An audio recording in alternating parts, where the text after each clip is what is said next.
सत श्री अकाल जी, मैं रागिनी जोशी ते स्वागत है तुहाडा बहुत बहुत पीटीसी पंजाबी कैनेडा दे शो द इमीग्रेशन शो दे विच। अपने अज दे एपीसोड दे विच असीं गलबात करांगे वर्क परमिट ते LMIA नूं लैके। साडे नाल साडे इमीग्रेशन माहिर जिहड़े ने उस स्टूडियो दे विच मौजूद ने। साडे इमीग्रेशन माहिर ने नंद एंड एसोसीएट लॉयर्स तो मनदीप चौधरी जो कि बैरिस्टर सॉलिसिटर ते नोटरी पब्लिक ने, ते नाल ही ने वसीम शेख जो कि मैंबर ऑफ ICCRC ने ते रेगुलेटेड कैनेडियन इमीग्रेशन कंसलटेंट ने। बहुत बहुत स्वागत है तुहाडा। थैंक यू जी। बहुत वारी इदा होंदा है कि विदेशों च बैठे लोग ये सोच लेंदे ने कि जेकर उन्होंने कैनेडा के PR के पॉइंट पूरे नहीं हो रहे या फिर उनका स्टूडेंट वीज़ा का टाइम लंघ चुका है तो शायद वो कैनेडा च नहीं आ सकते काम करने के लिए। अजिहियां ही कई धारनावां के बारे सच जाणांगे अज असीं अपने इमीग्रेशन माहरां तो। शुरुआत करते हैं मनदीप जी तुहाडे तो। LMIA या वर्क परमिट ते जाण तो पहलां करोना वायरस ते आउने काफ़ी जिहड़ा पैनिक क्रिएट होया मार्केट दे विच, ना सिर्फ कैनेडा दे विच बल्कि वर्ल्ड दे विच।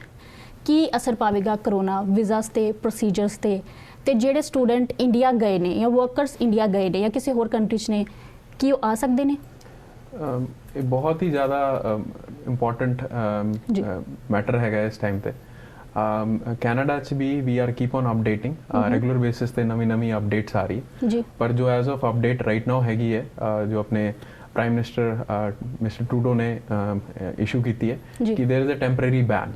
उन्होंने टेम्परेरी बैन करता है if you are not a Canadian citizen और permanent residence there is a temporary ban that will be implemented from Thursday 18 तारीख तो इम्प्लीमेंट हो जाएगा। तो जो भी स्टूडेंट या वर्क परमिट ते बंदे जो इंडिया गए हैं या किसी भी कंट्री च गए अगर वो 18 तो पहला नहीं आ सकते they will be temporary stop जी। ते सेकंड जो अपडेट है एक्सेप्शन इन्होंने स्टिल US दी एक्सेप्शन रखी है कि if you are coming from US जी। तो इन्होंने स्ट्रिक्ट गाइडलाइंस दी है कि सिर्फ 4 जो मेजर एयरपोर्ट्स है होते ते ही तुसी इंटरनेशनल फ्लाइट्स अराइव कर सकते हो जी। जो मेन एयरपोर्ट है अपने टोरंटो वाला, we have Montreal the airport, Calgary ते वैंकूवर एयरपोर्ट। बाकी होर किथे भी एयरपोर्ट ते इंटरनेशनल डायरेक्ट फ्लाइट्स नहीं लैंड कर सकती। मैं अपने व्यूअर्स को कहूँगा कि वो रेगुलर बेसिस ते अपडेट्स देखते रहन क्योंकि ये जो इन्फॉर्मेशन है एज द डे प्रोग्रेस हर रोज कोई ना कोई नए अपडेट्स आ रहे हैं। कोई भी इंटरनेशनल फ्लाइट्स लैंड तो पहला किसी भी कंट्री जान तो पहला मेक श्योर वो ना दी इमीग्रेशन वैबसाइट ते जान। एंड एक होर जो चीज़ बहुत ज़्यादा अपने हो रही है कि there is a lot of fake news बहुत आ रही है जी। बिल्कुल। तो मैं अपने व्यूअर्स को यही कहूँगा कि वो सब तो पहला इमीग्रेशन दी वैबसाइट ते IRCC दी वैबसाइट ते जाके अपडेट इंफॉर्मेशन देख सकते जी। होर अपनी ध्यान रखन ते जो इत्थे विद इन कैनेडा हैगी एप्लीकेशन वो स्टिल प्रोसेस कर रहे हैं जी। कोई इहो जे कोई अपडेट नहीं आया कि प्रोसेसिंग बंद की गई है जी। बट लॉट ऑफ जो वीज़ा प्रोसेसिंग सेंटर होंगे जिदा अपने इंडिया च VFS है वो लॉट ऑफ थां ते कई कंट्रीज च दे टेम्परेरी उन्होंने शट डाउन किया है जी। तो as a said every day ये इंफॉर्मेशन चेंज हो रही है, एवरी डे ये मैंडेट चेंज हो रही है, बट इमीग्रेशन कैनेडा लोगों को अकोमोडेट कर रही है इन द सेंस जिन्हों की एप्लीकेशन करंटली इन प्रोसेस हैगी है उन्होंने एक्सटेंशन दी जा रही है। नॉर्मली 30 डेज की होंगी है, now they are extending to 90 days. Currently जो भी अपने व्यूअर्स जो ready to come here on a permanent basis ते जो आना चाहते हैं उन्होंने ऑन होल्ड कर रखी है ठीक है जी। बाकी इंफॉर्मेशन वसीम जी भी शेयर कर सकते थोड़े नाल इहदे बारे। I agree with Mandeep ji, like in addition to that जो लोग यहाँ पे कनाडा में लेट्स से उनका वीज़ा एक्सपायर हो रहा है they can apply for an extension on the base of ये जो कोरोना वायरस का जा रहा है या दूसरे many calls that we are receiving. जो एप्लीकेंट जिन लोगों का वीज़ा ऑलरेडी अप्रूव हो चुका है जिनके पास कॉपी ऑफ परमानेंट रेसिडेंसी है and they want to come now they are also stuck कि भाई क्या करें, अब हमारी फ़्लाइट्स कैंसिल हो गई हैं, हमारा COPR इस तारीख तक वैलिड है। श्रोताओं से मेरी रिक्वेस्ट है कि आप वेब फॉर्म के जरिए इमिग्रेशन कनाडा को यू शुड इन्फॉर्म के ये रीजंस हैं इसकी वजह से आप अभी ट्रैवल नहीं कर सकते। So they will put your application on hold and then whenever you want to come you can again inform them कि भाई now we want to come and reopen our application। उस टाइम पे शायद ये हो कि भाई मेडिकल और ये सारी कुछ चीज़ें उनको अगेन करानी पड़े, but nothing is for sure as of now. जैसा मनदीप जी ने बताया कि pie on information is like frequently getting change. एक बायोमेट्रिक्स का भी बहुत इम्पॉर्टेंट इशू है जो कि normally they have 30 days to do the biometrics. So biometrics का भी जो गवर्नमेंट ऑफ कनाडा ने जो है टाइमलाइन बढ़ा दी है, which is 90 days now. You don't have to again request for new instruction for biometrics after 30 days। You can still use the same thing, same letter and do the biometric. So again श्रोताओं से मेरी यही request है कि keep eye on whatever information is keep changing, and then if you need help there is a CIC call centre, you can call like any professional lawyers or licensed immigration consultant office as well to know the update on that। जी, एक होर बड़ी important ਜਿਹੜਾ question ਇੱਥੇ ਬਣਦਾ ਹੈ ਕਿ ਕਈ ਵਾਰੀ ਕੀ ਹੁੰਦਾ ਹੈ ਕਿ ਕਈ ਸਟੂਡੈਂਟਸ ਨੇ ਇੱਥੇ ਆਉਣਾ ਹੁੰਦਾ ਹੈ, ਮੰਨ ਲਓ ਸਪਟੈਂਬਰ 'ਚ ਜਿਨ੍ਹਾਂ ਨੇ ਆਉਣਾ ਹੈ, ਜਾਂ ਫਿਰ ਕਲਾਸਿਸ ਤਾਂ ਆਲਰੇਡੀ ਹੌਲਟ 'ਤੇ ਨੇ, ਕਾਲਜਸ ਬੰਦ ਹੋ ਚੁੱਕੇ ਨੇ।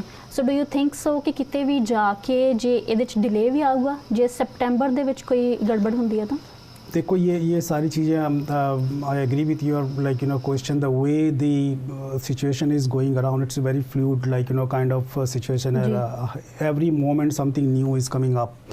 सो September is I see it's very far right now, and the way it is going right now, जिस तरह से इंफॉर्मेशन और सिचुएशन वर्ल्ड अराउंड चेंज हो रही है, we don't know as of now कि September अगर colleges बंद हैं then obviously the visa will be delayed and they will have to find some other alternates, maybe cancellation of visa, reapply, ये सब सारी चीज़ें, but at this point of time it's too early to say anything। जी जी मनदीप जी, एक होर ਜਿਹੜਾ ਸਵਾਲ ਸਾਨੂੰ 2-3 ਜਣਿਆਂ ਨੇ ਪੁੱਛਿਆ ਉਹ ਇਹ ਹੈ ਕਿ ਕਈਆਂ ਦੀ ਮੈਡੀਕਲ ਰਿਕੁਐਸਟ ਪੈਂਡਿੰਗ ਹੈ।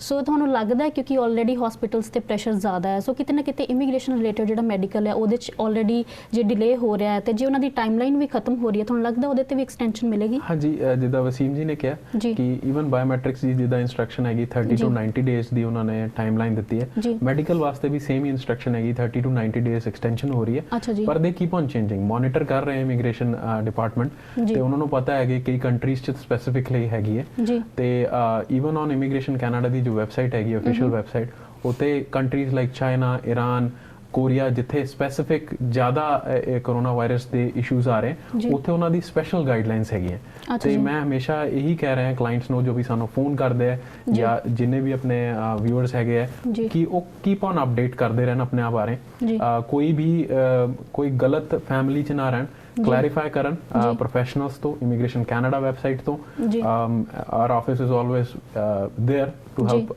Clients on this situation as well। जी, इमिग्रेशन पॉइंट ऑफ व्यू से है ना, हमेशा आप जो भी काम कर रहे हैं keep proof of your efforts. Suppose करो किसी ने टिकट बुक करवाई हुई है, keep track of that, like whenever you apply और reapply for an extension, then you can tell on the base of proof कि भाई हमारे पास देखो हमने अप्लाई किया था, हमारे पास टिकट बुक की हुई है और somehow because of this reason we were not able to travel. So government officer can understand the genuineness of your claim of reapplying and delaying the things. जी जी, ਹੁਣ ਆਉਂਦੇ ਆਪਣੇ ਟੌਪਿਕ ਤੇ ਜਿਹੜਾ ਅੱਜ ਦਾ ਟੌਪਿਕ ਹੈ LMIA।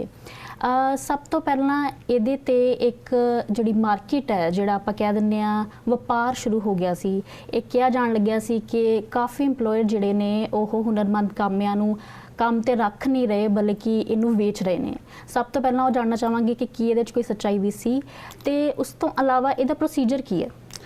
देखो LMIA के फर्स्ट ऑफ ऑल LMIA का जो what it means by LMIA is labour market impact assessment, जिसको पहले LMO कहते थे। LMIA के बेसिक 2 पर्पज़ होते हैं। एक तो होता है आप LMIA that some employer is supporting an applicant for the permanent residency application, wherein earlier they use to get 600 points, now अभी जो एक्सप्रेस एंट्री में पॉइंट मिलते हैं वो 50 पॉइंट मिलते हैं, प्लस फेडरल स्किल वर्कर में जो लोग बाहर से अप्लाई करते हैं उन लोगों को 10 पॉइंट मिलते हैं if the employer is supporting your application. Major जो LMIA का यूज़ होता है that is for the purpose of bringing a foreign worker to Canada. अब आपकी जो क्वेश्चन है कि एम्प्लॉयर्स बेसिकली बेचते हैं या पैसे लेते हैं, ये सब सारी चीज़ें देखो ये जब गवर्नमेंट का जो पर्पज़ है, basic purpose for this programme is to help Canadian employers to bring foreign workers to Canada. The ultimate intention of government is to help Canadian businesses succeed. उनके लिए स्किल शॉर्टेजेस हैं। Suppose करो construction में कोई है तो construction company को skill shortages हो रही हैं, वेल्डर है, इलेक्ट्रिशियन है, ट्रेड स्किल्स में particularly as well as highly skilled like IT occupations में एम्प्लॉयर्स की और बिजनेस से जब भी गवर्नमेंट लाइक मशीनरी जब बात करती है तो they come up with the issue कि भाई हमारा बिजनेस हम चला सकते हैं बट हमारे को ऐसे लोग नहीं मिल रहे हैं यहाँ पे। That was the demand from the Canadian public, Canadian businesses, and that's why government come with this kind of program कि भाई हमारे यहाँ पे जो बिजनेसेस हैं, एंटरप्रेन्योर्स हैं, उनको सपोर्ट करने के लिए so their business can flourish, government is coming up with this program. Now I understand कि ये जो चीज़ें हैं वो कनाडा से ज़्यादा लाइक बाहर के जो लोग हैं they misuse the system, they like make false promises to clients कि भाई हम लोग कनाडा में आपको जॉब दिलवा देंगे, इतने पैसे लगेंगे, ये हमारे कॉन्टैक्ट्स हैं, ये सारे करके we come across many issues wherein we see like fake LMIAs as well. ये बहुत सारी चीज़ें मार्केट में हो रही है। श्रोताओं से मैं ये मेरी दरख्वास्त है कि whenever someone is giving you first of all it's illegal in Canada to charge you money for finding a job. That's not something anyone should pay. There are always genuine employers, genuine companies who are looking for people from abroad and hire them on permanent or temporary basis. You should check directly with the company for the genuineness of that offer. और जो भी LMI आपको दे रहे हैं उसमें government first of all कोई official government of Canada से कोई फ़ोन नहीं करता आपको. So if you are getting any calls from this kind of like false calls from government और like Canadian authorities, you should be very careful about that thing. पैसा कोई हालत में कोई किसी को नहीं देना चाहिए आपने. जेन्युइन जॉब ऑफ़र है तो एम्प्लॉयर से डायरेक्टली बात करें. If you want to check the genuineness of the job offer, service Canada जो है उनसे डायरेक्टली आप कांटेक्ट करें. सो यू शुड नो कि what the genuineness of the job offer. बाकी LMIA के जो पर्पज़ होता है वो यही है कि नॉर्मली एम्प्लॉयर जो हैं वो टेम्पोरेरी फॉरेन वर्कर को बाहर से बुलाने के लिए LMIA is the first step for the employer to do. जी सवाल अजे होर भी ने पर पहला रुकते हैं एक छोटे ਜਿਹੇ ब्रेक ਦੇ ਲਈ. ਤੁਸੀਂ ਦੇਖਦੇ ਰਹੋ ਦ ਇਮੀਗ੍ਰੇਸ਼ਨ ਸ਼ੋ.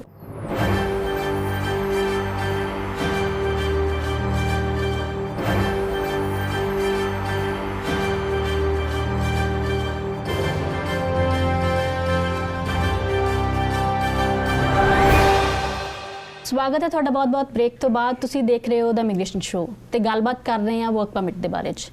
ਮਨਦੀਪ ਜੀ, ਜਿਵੇਂ ਅਸੀਂ ਬ੍ਰੇਕ ਤੋਂ ਪਹਿਲਾਂ ਗੱਲ ਕਰ ਰਹੇ ਸੀ LMIA ਦੇ ਬਾਰੇ, ਤੁਸੀਂ ਸਾਨੂੰ ਥੋੜਾ ਦੱਸੋ ਕਿ ਵਰਕ ਪਰਮਿਟ ਕੀ ਹੁੰਦਾ ਹੈ ਔਰ ਇਹਦੇ ਲਈ ਤੁਹਾਡਾ ਕੈਨੇਡਾ 'ਚ ਹੋਣਾ ਜ਼ਰੂਰੀ ਹੈ ਜਾਂ ਕੈਨੇਡਾ ਤੋਂ ਬਾਹਰ ਹੋਣਾ ਠੀਕ ਹੈ? ਦੋ ਤਰੀਕੇ ਦੇ ਵਰਕ ਪਰਮਿਟ ਹੁੰਦੇ. ਇੱਕ ਹੁੰਦਾ ਹੈ ਲੇਬਰ ਮਾਰਕੀਟ ਐਗਜ਼ੈਂਪਟਡ LMI ਐਗਜ਼ੈਂਪਟਡ, ਇੱਕ ਹੁੰਦਾ ਹੈ labour market open work permit ਜਦੋਂ ਆਉਂਦਾ. ਠੀਕ ਹੈ ਜੀ. ਜੋ LMI ਬੇਸ ਤੇ ਵੀਜ਼ਾਸ ਆਉਂਦੇ ਆ ਉਹ ਜਿੱਦਾਂ ਵਸੀਮ ਜੀ ਨੇ ਕਿਹਾ ਸੇਮ ਥਿੰਗ. जो LMI ਦਿੱਤੀ ਜਾਂਦੀ ਹੈ EMPLOYER ਨੂੰ ਕਿ ਸਾਨੂੰ ਲੇਬਰ ਮਾਰਕੀਟ ਸ਼ਾਰਟੇਜ ਹੈ, we are not able to fulfill the job with Canadian or permanent residents, then we need ਬਾਹਰ ਤੋਂ ਸਾਨੂੰ ਕਿਸੇ ਫੋਰਨ ਵਰਕਰ ਨੂੰ ਬੁਲਾਉਣਾ ਪੈਣਾ. ਠੀਕ ਹੈ ਜੀ. ਸੋ ਪਹਿਲੀ ਚੀਜ਼ ਹੈਗੀ ਹੈ ਲੋਟ ਆਫ ਜਿੱਦਾਂ ਦੱਸਿਆ ਵਸੀਮ ਜੀ ਨੇ ਕਿ ਹਮੇਸ਼ਾ ਮੇਕ ਸ਼ੋਰ ਕਰੋ ਕਿ ਜੈਨੂਇਨਨੈਸ ਹੋਣੀ ਚਾਹੀਦੀ ਹੈ.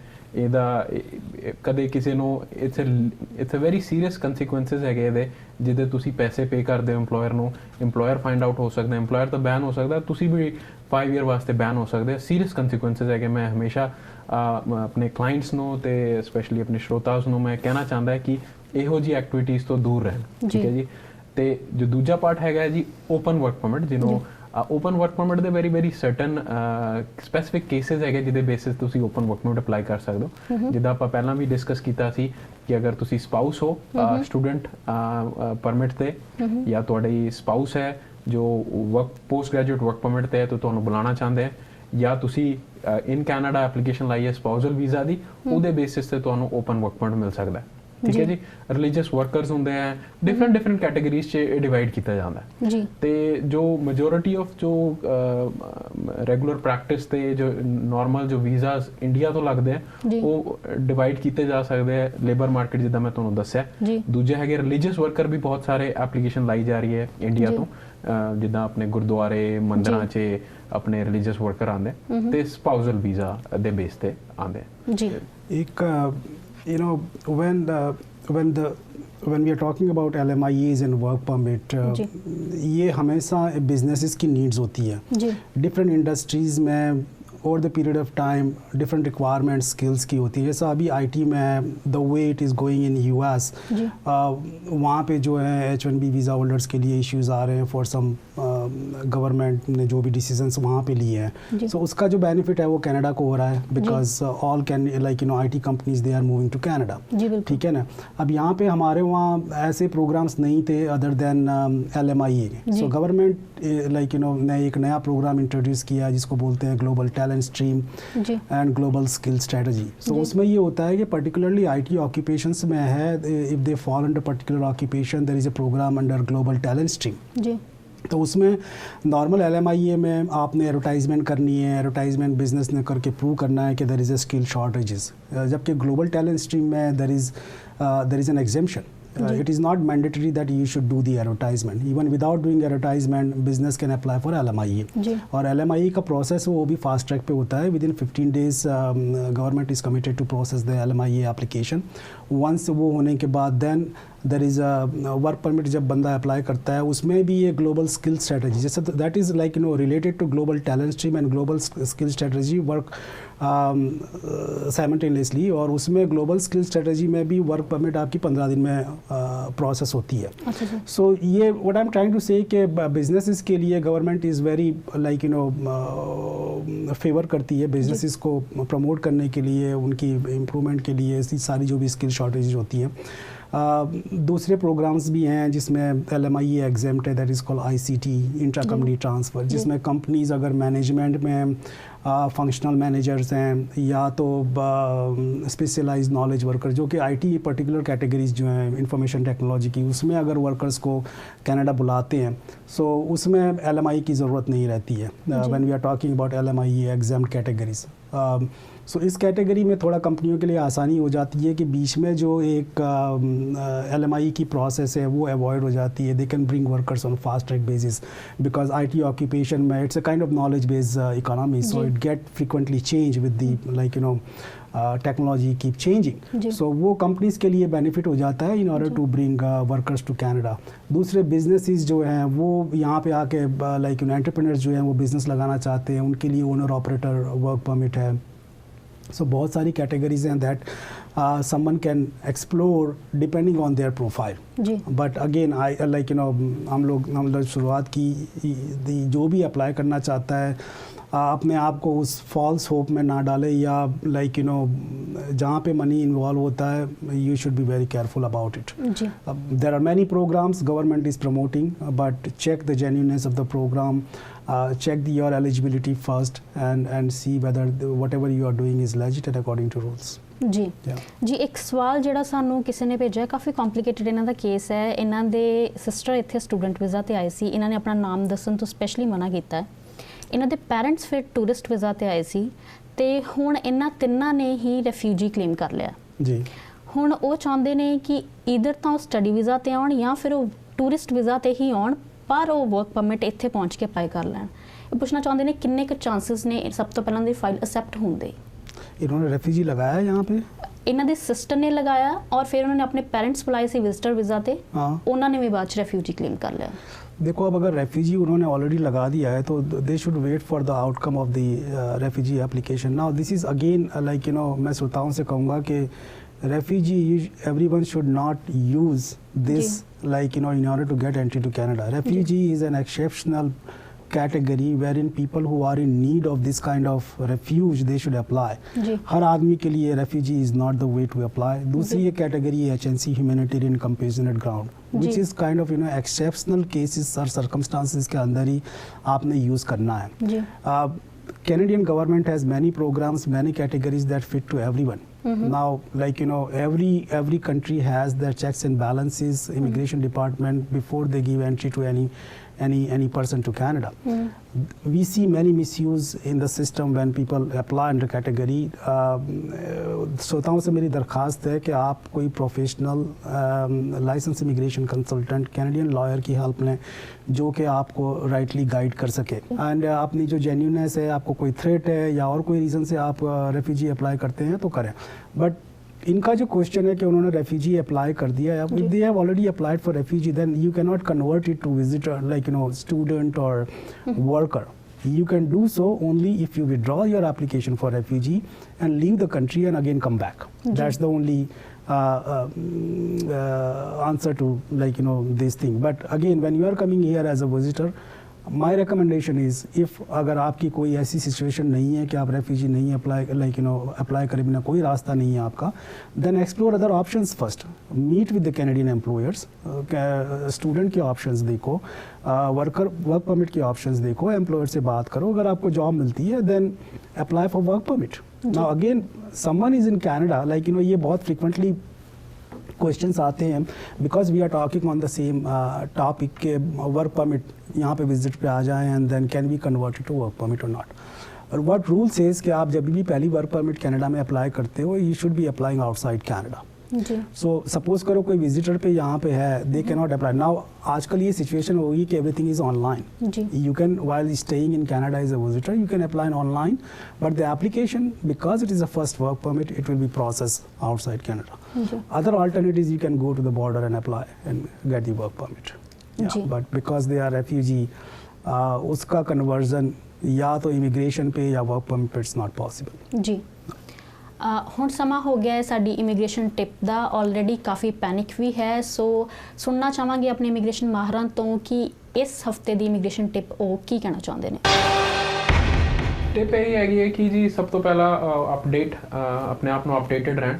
ਕੋਈ ਵੀ ਐਪਲੀਕੇਸ਼ਨ ਲਾਉਣ ਤੋਂ ਪਹਿਲਾਂ ਇਮੀਗ੍ਰੇਸ਼ਨ ਕੈਨੇਡਾ ਦੀ ਵੈਬਸਾਈਟ ਤੇ ਜਾਂ ਪ੍ਰੋਫੈਸ਼ਨਲ ਜਿੰਨੇ ਵੀ ਪ੍ਰੋਫੈਸ਼ਨਲ ਹੈਗੇ ਉਹਨਾਂ ਨਾਲ ਗੱਲ ਕਰਨ, ਕਿਉਂਕਿ ਐਵਰੀ ਡੇ ਆਪਣੀ ਨਵੀਂ ਅਪਡੇਟਸ ਆ ਰਹੀ ਹੈ.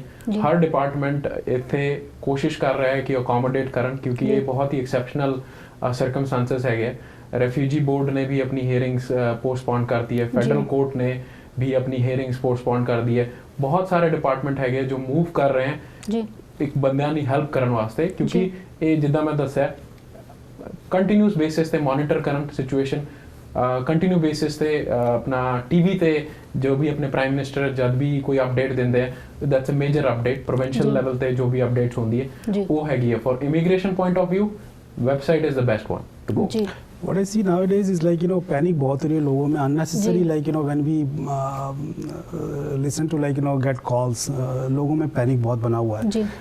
The only thing I would request कि भाई आप अपनी चीज़ों को ध्यान से पहले समझें, without panicking unnecessarily. Take help from professionals and understand the right rules and regulations. ठीक है ना. Immigration Canada, to my understanding, government machinery यहाँ पे है, they are always helpful and try to help applicants always. If you have genuine reason for any delay और आपकी application even refuse भी हो जाती है, and if you have genuine reasons, the officers are always considerate to reopen the applications. But जैसा मैंने पहले कहा कि अपने डॉक्यूमेंटेशन आप रखो ठीक से. अगर आपको कोई इमरजेंसीज आ रही है, आप ट्रैवल नहीं कर सकते for some reason, have documentation and then request and submit your documentation and documentary evidences and request to reconsider. They are always something to reopen and reconsideration. ਜੀ ਵਸੀਮ ਜੀ, ਮਨਦੀਪ ਜੀ, ਬਹੁਤ ਬਹੁਤ ਸ਼ੁਕਰੀਆ ਤੁਹਾਡਾ ਸਟੂਡੀਓ ਦੇ ਵਿੱਚ ਆਉਣ ਦੇ ਲਈ. ਸਾਡੇ ਬਹੁਤ ਸਾਰੇ ਸਵਾਲ ਅਜੇ ਇਦਾਂ ਦੇ ਨੇ ਜਿਹੜੇ ਬਾਕੀ ਨੇ, ਔਰ ਅਸੀਂ ਇਹ ਵੀ ਤੁਹਾਡੇ ਕੋਲ ਅਗਲੇ ਹਫਤੇ ਜ਼ਰੂਰ ਜਾਣਾਂਗੇ ਕਿ ਕਰੋਨਾ ਦਾ ਕੀ ਅਪਡੇਟ ਹੈ ਔਰ ਇਹਦੇ ਨਾਲ ਇਮੀਗ੍ਰੇਸ਼ਨ ਤੇ ਕੀ ਅਸਰ ਪਏਗਾ. ਸੋ ਤੁਹਾਡਾ ਫਿਰ ਤੋਂ ਬਹੁਤ ਬਹੁਤ ਧੰਨਵਾਦ. Thank you. ਵਰਕ ਪਰਮਿਟ ਨੂੰ ਲੈ ਕੇ ਹੱਲੇ ਹੋਰ ਵੀ ਬਹੁਤ ਸਾਰੇ ਸਵਾਲ ਨੇ ਜਿਹੜੇ ਬਾਕੀ ਨੇ, ਉਹਨਾਂ ਦੇ ਬਾਰੇ ਅਸੀਂ ਗੱਲਬਾਤ ਕਰਾਂਗੇ ਆਪਣੇ ਅਗਲੇ ਐਪੀਸੋਡ ਦੇ ਵਿੱਚ. ਫਿਲਹਾਲ ਸਾਨੂੰ ਦਿਓ ਇਜਾਜ਼ਤ. ਜੇ ਤੁਹਾਡੇ ਮਨ ਦੇ ਵਿੱਚ ਵੀ ਕੋਈ ਸਵਾਲ ਹੈ ਜਿਹੜਾ ਕਿ ਵਰਕ ਪਰਮਿਟ ਨਾਲ ਰਿਲੇਟਡ ਹੈ ਤਾਂ ਤੁਸੀਂ ਸਾਨੂੰ ਮੈਸੇਜ ਕਰ ਸਕਦੇ ਹੋ ਇਸ ਨੰਬਰ ਤੇ. ਤੁਸੀਂ ਸਾਨੂੰ WhatsApp ਆਡੀਓ ਮੈਸੇਜ ਵੀ ਭੇਜ ਸਕਦੇ ਹੋ. ਅਗਲੇ ਹਫਤੇ ਅਸੀਂ ਤੁਹਾਨੂੰ ਹੋਰ ਜਾਣਕਾਰੀ ਦੇਵਾਂਗੇ ਕਿ COVID-19 ਨੂੰ ਲੈ ਕੇ ਇਮੀਗ੍ਰੇਸ਼ਨ ਤੇ ਕੀ ਅਸਰ ਪੈ ਸਕਦੇ ਨੇ. ਉਦੋਂ ਤੱਕ ਦੇਖਦੇ ਰਹੋ PTC ਪੰਜਾਬੀ ਕੈਨੇਡਾ. ਧੰਨਵਾਦ.